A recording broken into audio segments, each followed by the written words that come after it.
누가복음 6장의 말씀을 계속해서 살펴보고 있습니다. 누가복음 6장 전반에 보면 예수님께서 밤새 기도하시면서 12명의 제자 사도를 뽑으신 장면이 나옵니다. 그리고 나서 제자들에게 너희는 나를 위해서 직장도 버리고 돈도 버리고 따라왔으니 하나님 나라가 너희 것이다, 복된 자들이다 라고 말씀해 주셨습니다. 그리고 예수님께서 제자들에게 수준 높은 그런 도덕의 기준을 말씀해 주셨습니다. 대접받고 싶다면 먼저 너희가 대접하여라.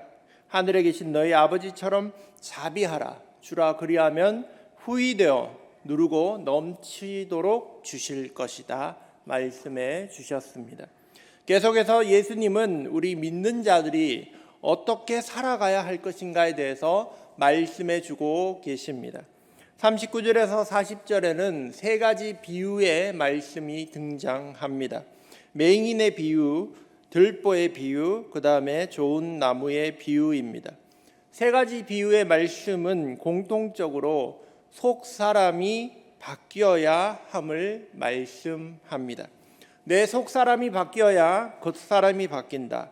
맹인 된다는 것은 사람을 잘못 인도하는 것인데 내 시선이 잘못되었기 때문에 그렇다는 것입니다. 못된 말을 내뱉고 행동하는 것은 내 마음에 쌓인 것들이, 나쁜 것들이 있기 때문입니다. 즉 이 모든 것은 내 안에 사람이 바뀌어야 됨을 말씀합니다. 내가 바뀌어야 된다는 말입니다. 어떻게 하면 바뀔 수 있을까요?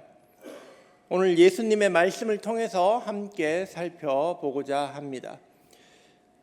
첫째, 예수님께 배우면 보지 못하는 눈이 열리게 됩니다. 39절입니다. 또 비유로 말씀하시되 맹인이 맹인을 인도할 수 있느냐? 둘이 다 구덩이에 빠지지 아니하겠느냐? 예수님께서는 우리에게 말씀해 주실 때 특별히 비유라는 방법을 통해서 말씀해 주셨습니다. 방금 읽은 말씀에서도 우리가 이 말씀을 읽기만 해도 머릿속에 그려지지 않습니까? 앞을 보지 못하는 사람이 또 다른 앞을 보지 못하는 사람을 끌고 가니까 앞에 있는 구덩이를 보지 못하고 둘 다 빠져버리고 만다는 것이죠. 우리는 이렇듯 비유라는 것을 통해서 예수님이 들려주시는 말씀을 직관적으로 알 수 있는 그렇게 됩니다. 예수님은 이렇게 비유를 통해서 말씀을 전해주셨습니다. 이 말씀이 주는 교훈은 단순합니다. 인도하는 자가 앞을 보지 못하는 자라면 따라가는 사람도 함께 위험해진다는 것입니다. 제자들에게 이 말씀을 주셨다는 것은 풀어보면 이렇게 됩니다. 너희는 맹인되지 말라는 것입니다. 또 너희는 앞서가며 인도하는 자가 되지 말라는 뜻입니다. 예수님께서 제자들에게 맹인되지 말라, 앞을 보지 못하는 사람이 되지 말라는 말씀은 무슨 말씀일까요? 앞을 본다는 것 자체가 내 앞에 무엇이 있는지 그것을 아는 사람, 그것을 분별하는 사람을 의미합니다. 마가복음 8장에 보면 예수님께서 앞을 못 보는 사람을 소경을 고쳐주십니다. 눈에 침을 뱉고 안수를 하고 한번 안수기도 한 후에 눈을 뜨자 예수님이 물어봅니다. 무엇이 보이느냐? 그러자 그 사람이 이렇게 말합니다. 나무 같은 것이 걸어 다닙니다. 방금 눈을 뜬 사람은 보기는 보지만 이게 뭔지 구별하지 못하는 겁니다. 분별력이 없는 것이죠. 우리가 본다고 해도 그것을 제대로 아는 분별력이 필요한 것입니다. 그것이 바로 제대로 보는 사람입니다. 앞에 있는 게 구덩이인지도 모르고 앞에 있는 게 길인지도 모르면 그 사람을 인도하면 구덩이에 빠질 수밖에 없다는 것이죠. 그래서 예수님은 우리에게 맹인되지 말고 눈뜬 사람이 되라고 말씀하는 것입니다. 앞에 있는 것이 무엇인지 구별할 줄 아는 분별력 있는 사람이 되라는 말씀입니다. 그러면 어떻게 분별력 있는 사람이 될 수 있을까요? 앞에 있는 것이 무엇인지 분별하는 사람이 될까요? 예수님은 제자들에게 남을 가르치는 사람, 인도하는 사람이 되지 말고 뭐라고 얘기하셨냐면 제자가 되라고 말씀하신 것입니다. 40절입니다. 제자가 그 선생보다 높지 못하나 무릇 온전하게 된 자는 그 선생과 같으리라. 우리가 맹인되지 않는 방법, 남을 인도하지 않는 방법은 우리가 남을 이끌어주는 사람, 남에게 가르쳐주는 사람이 되는 게 아니라 우리가 배우는 사람이 되면 됩니다. 예수님의 말씀을 듣는 사람, 예수님의 말씀을 따라가는 사람, 바로 제자가 되면 된다는 것입니다. 보통 사람들은 자기 생각과 감각과 경험을 기준으로 판단을 합니다. 그러나 예수님의 제자는 틀립니다. 예수님의 제자는 자기 것으로 판단하지 않고 예수님의 말씀을 기준으로 삼아서 판단하고 분별해 내는 것입니다. 그러면 세상이 달라 보이기 시작하는 것입니다. 여름 성경학교 때 아동부 친구들이랑 극장에 가서 다윗이라는 영화를 봤습니다. 그 다윗이라는 영화 애니메이션이 어떤 내용인가 하면 다윗이 어떻게 왕으로 뽑히고 또 사울 왕과는 어떤 관계를 맺었고 마지막에 어떻게 이스라엘의 왕으로 추대되는지 그 과정을 애니메이션으로 만화로 잘 설명한 영화였습니다. 아이들이 보고 나서 아이들에게 물어봤습니다. 얘들아 재밌더냐? 그랬더니 예 재밌었어요. 그러면서 아이들이 동시에 하는 말이 무서웠어요 라고 얘기하는 거예요. 왜 무서웠냐 하면 거기에 골리앗이 등장하는 거예요. 골리앗이 등장하는데 너무나 생생하게 표현을 합니다. 카메라가 제일 처음에 어린 다윗을 잡아요. 그래서 조그마한 다윗이 나가서 뭐 이렇게 싸우겠다고 하는데 그 다음에 골리앗을 딱 비춰주는 게 아니고 그 다음에 수많은 블레셋 군사들을 보여줍니다. 그리고 그 중에서 좀 키가 큰 사람이 한 명 쿵쿵쿵 하고 나와요. 야, 제가 골리앗인가 싶었는데 아니에요. 나는 골리앗의 방패 드는 사람이다. 이렇게 말하는 거예요. 그러면서 방패를 내려놓으니까 그 다음부터 뒤에서부터 쿵쿵쿵 걸어오는데 너무 크니까 목 위로는 아예 안 보이는 거예요. 카메라가 잡았는데 그냥 목 밑으로만 보여주는 거예요. 아이들이 그 장면을 보고 골리앗 진짜 무섭구나. 그걸 깨달았는 거예요. 보통 사람들이 보면 골리앗은 무서운 존재인 게 틀림없습니다. 이것이 보통 사람들이 바라보는 방식이고 그런 거예요. 그런데 다윗은 달랐어요. 왜? 하나님이 함께 하시고 하나님의 말씀이 함께 하니까 다윗의 시각은 달랐던 것입니다.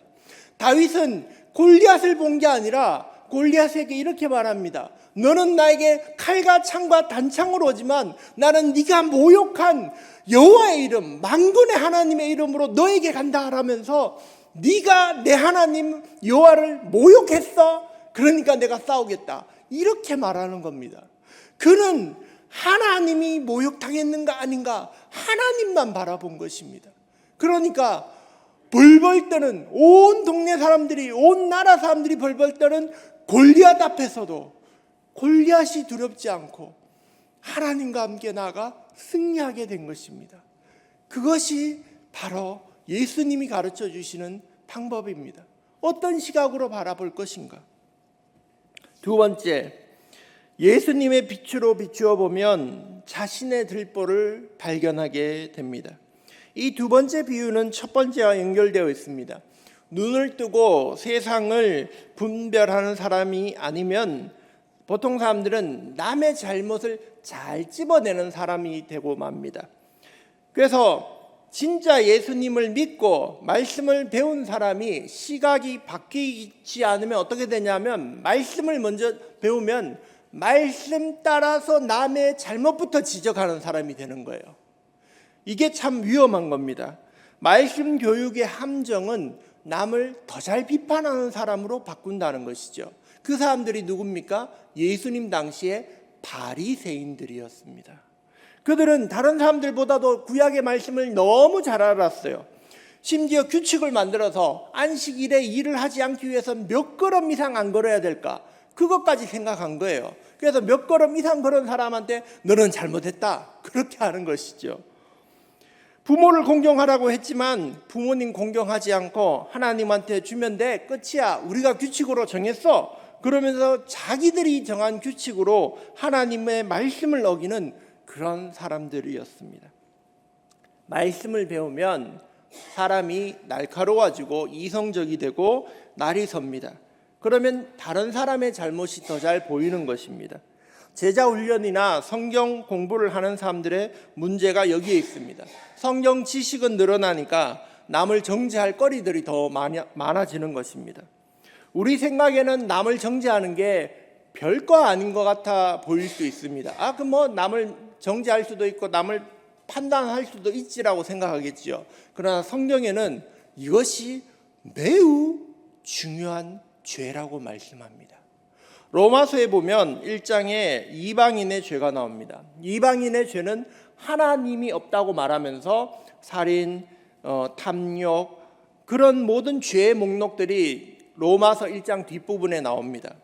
그래서 하나님이 그들을 불경건한 사람이라고 얘기합니다. 그런데 로마서 2장에 무슨 죄가 나오냐 하면 하나님을 믿는 자들, 유대인의 죄가 나옵니다. 그들은 분명히 하나님을 믿습니다. 하나님 계신 것도 압니다. 근데 이 사람들이 무슨 죄냐 하면 하나님 안 믿는 사람들을 정죄한 죄예요.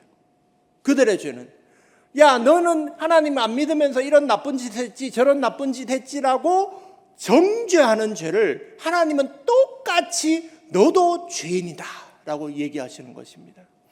앞에 사람은 하나님이 없다고 해서 하나님의 자리를 무시한 죄입니다. 두 번째 사람은 하나님이 심판자이신데 내가 심판을 함으로 하나님의 자리를 빼앗은 그러한 불경건한 죄를 지은 것입니다. 똑같이 나쁜 거예요. 그러니 우리가 남을 비판하고 남을 심판하는 게 얼마나 무서운 죄인지 알 수 있죠. 예수님은 우리에게 이렇게 말씀하십니다. 42절입니다. 너는 내 눈 속에 있는 들보를 보지 못하면서 어찌하여 형제에게 말하기를 형제여 나로 내 눈 속에 있는 티를 빼게 하라 할 수 있느냐. 외식하는 자여 먼저 내 눈 속에서 들보를 빼라. 그러 후에야 내가 밝히 보고 형제의 눈 속에 있는 티를 빼리라. 예수님은 답을 제시해 주셨습니다. 무엇입니까? 네 눈에 있는 들보부터 빼라 라는 것입니다. 예수님의 말씀을 진짜로 배우고 진짜로 삶으로 익히게 되면 어떻게 되냐? 남을 먼저 판단하는 게 아니라 그 말씀으로 나를 먼저 비춰보게 된다는 것입니다. 성찰하게 되는 것입니다. 성찰의 목적은 무엇입니까? 밝히 보는 것입니다. 눈에 들보가 끼면 당연히 안 보이지요. 여기 들보가 뭔지 저기 중고등학생 때는 몰랐는데 들보가 대들보래요, 여러분. 대들보가 눈에 껴있으면 당연히 안 보이죠. 남의 눈에 있는 티는 보면서 자기 눈에 이따만한 게 껴있는 건 못 보는 거예요, 사람이. 그래서 예수님이 네 거부터 빼라 이렇게 얘기하시는 것이죠. 예수님의 말씀을 듣고 자신에게 먼저 성찰하여 적용하는 사람, 그것이 바로 앞을 보는 사람입니다. 세 번째, 세 번째는 무엇인가? 예수님으로 충만하면 선한 열매를 맺는다는 것입니다. 43절입니다. 못된 열매 맺는 좋은 나무가 없고 또 좋은 열매 맺는 못된 나무가 없느니라. 예수님은 지금 제자들에게 이렇게 말씀하시는 겁니다. 이런 행동하지 마라, 저런 행동하지 마라 라고 가르치지 않습니다. 뭐라고 얘기하시냐 하면 올바른 행동을 하면 된다라고 하면서 올바른 행동은 올바른 사람이 하는 거야 라고 얘기하시는 거예요. 이게 뭐가 틀리냐 하면 네 행동 한 개, 두 개 바꾸는 게 중요한 게 아니야. 네가 바뀌어야 돼 라고 얘기하시는 겁니다. 좋은 열매는 좋은 나무가 맺는다. 배는 배나무가 맺고 사과는 사과나무가 맺는다는 것이죠. 그러니까 네가 좋은 행동들을 하는 것은 네가 좋은 사람이기 때문에 할 수 있는 것이다라는 말씀입니다. 그러면서 예수님은 우리에게 하시는 말씀이 네가 바뀌어야 된다. 네 자체가 바뀌어야 된다. 존재가 바뀌어야 된다고 말씀하시는 것입니다. 여러분, 이것은 마치 우리에게 다른 나라 사람이 되어야 된다는 말과 같은 것입니다. 사람의 존재가 바뀐다는 것은 마치 다른 나라 사람이 된다는 것과 같은 것인데, 우리가 때로는 미국 국적을 가진 사람들을 보지 않습니까? 어떤 사람들은 아이를 낳을 때가 되면 미국 가가지고 애를 낳습니다. 그러면 그 애가 미국 사람이 돼요. 미국 국적을 가지게 돼요. 그러면 누릴 수 있는 것들이 많아집니다. 미국인으로서 보호받고 군대도 안 가고 여러 가지 그런 이익들이 있는 것이죠. 어느 나라 사람인가가 중요한 이유는 그 나라 사람답게 살아가기 때문입니다. 우리는 어느 나라 사람입니까? 우리는 당연히 하나님 나라 사람들입니다. 그러니까 너희가 하나님 나라 사람으로 바뀐 것을 알라라는 것입니다. 베드로전서 2장 9절에 성경은 이렇게 말씀합니다. 너희는 택하신 족속이요 왕같은 제사장들이요 거룩한 나라요 그의 소유된 백성이니 너희는 하나님 나라 백성이다 라고 말씀해 주셨습니다. 여러분은 하나님 나라 백성인 줄 믿습니다. 45절입니다. 선한 사람은 마음에 쌓은 선에서 선을 내고 악한 자는 그 쌓은 악에서 악을 내나니 이는 마음에 가득한 것을 입으로 말함이니라. 나무와 열매의 관계를 마음과 말의 관계로 표현합니다. 좋은 열매 맺는 것은 좋은 나무인데 그와 같이 좋은 열매 맺는다는 것은 그 안에 좋은 것이 있기 때문이다 라고 말씀해 주십니다. 여러분, 우리 안에 좋은 것 무엇이 있습니까? 예수님입니다. 이게 핵심이에요. 우리 안에 좋은 거 여러 가지 있을 수 있겠지만 다른 거 다 필요 없고 이것만 있으면 돼요. 뭐라고요? 예수님. 우리 안에 예수님이 있으면 예수님의 열매를 맺는 거예요. 우리 안에 예수님이 있으면 예수님의 시각으로 보게 되는 거예요. 우리 안에 예수님이 있으면 예수님의 말이 나오는 것입니다. 여러분, 예수님으로 충만하십시오. 한번 따라해 봅시다. 예수, 예수, 예수. 옆에 사람 한번 툭 쳐보세요. 예수, 예수, 예수. 자, 옆에 사람이 툭 치면 뭐라고요? 예수, 예수, 예수. 툭 치면 나올 정도로 예수로 충만해야 됩니다. 할렐루야. 1869년 평양에서 태어난 최봉석 목사님은 우리에게 최권능 목사님으로 많이 알려진 분이십니다. 이분이 많이 유명해진 구호가 있어요. 예수천당 불신지요. 이분이 크게 많이 말하고 다니시는데 원래는 이분이 이렇게 말씀하셨어요. 예수 따라 천당, 마귀 따라 지옥, 이렇게 얘기하셨는데 이분이 여러 가지 성격이 대단하지만 지식적인 건 좀 부족하지만 굉장히 성격이 불같아서 활동을 참 열심히 하셨어요. 예수천당 불신지옥 이 말 한마디로 28개의 교회를 개척합니다. 새벽마다 일어나서 닭이 울 때 되면 평양 시내를 돌아다니면서 예수천당 불신지옥 이걸 외쳐서 사람들을 깨운 분이에요. 그런데 일제시대에 사신 거예요, 이분이. 그래서 1938년에 일제가 어떤 일을 저지르냐면 신사참배를 강요합니다. 근데 이 신사참배를 강요할 때 우리 교단도 기독교 교단들이 어떻게 얘기하냐 하면 뭐 신사참배는 우상 아니니까 해라라고 판정을 한 거예요, 그 당시에. 그래서 총회가 헛소리 한다면서 이 최건능 목사님, 주기철 목사님 이런 분들은 끝까지 신사참배하지 않겠다라고 이렇게 얘기를 하자 일본 군인들이 목사님을 6가지 죄를 덮어씌워서 끌고 갑니다. 그리고 감옥에 가두고 고문을 하는데 이러는 거예요. 이 최건능 목사님을 한 대 탁 때리니까 예수, 또 한 대 탁 때리니까 천당, 이러는 거예요. 그래서 야 이놈아, 넌 왜 때리는데 예수하고 천당 그러냐? 내 안에는 예수님으로 가득해서 때리면 예수가 삐져나온다. 그렇게 대답했다는 거예요. 여러분, 예수님으로 가득하면 툭 때려도 예수가 나오는 거예요. 할렐루야. 우리 안에 예수님이 충만하면 말도 행동도 선한 열매를 맺게 될 줄 믿습니다. 그렇게 예수님으로 충만한 예수의 제자 되시기를 예수님의 이름으로 축복합니다. 아버지 하나님, 오늘도 우리와 함께 하시고 우리에게 선한 말씀으로 가르쳐 주심에 감사합니다.